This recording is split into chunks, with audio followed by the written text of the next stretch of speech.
சென்னை நீலாங்கரையில் உள்ள இல்லத்தில் விஜய் தற்போது உள்ள நிலையில் அவரது வீட்டிற்கு கூடுதல் பாதுகாப்பானது போடப்பட்டிருக்கிறது. இது தொடர்பான அண்மை செய்தியை பார்த்துக் கொண்டிருக்கிறோம்.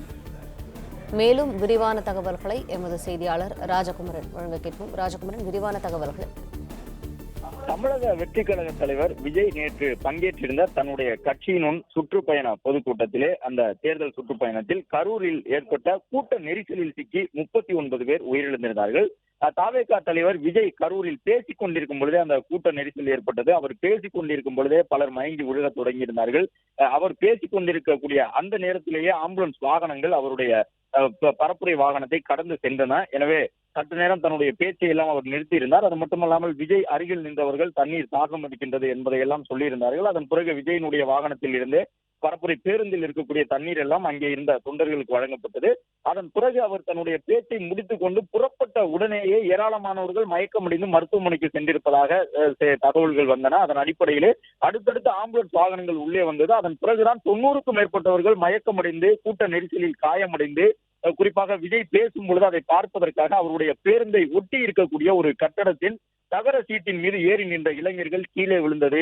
அது மட்டுமல்லாமல் அருகில் மூடப்படாமல் இருந்த ஒரு கால்வாய்க்குள் ஏராளமானவர்கள் உள்ளே விழுந்தது உட்பட பல்வேறு காரணங்களால் 39 உயிர்கள் பலியாகி இருக்கின்றன. அதில் பல குழந்தைகள் இருக்கின்றார்கள். 39 பேரிலே 9 பேர் குழந்தைகள், பெண்கள் ஏராளமாக இருக்கின்றார்கள்.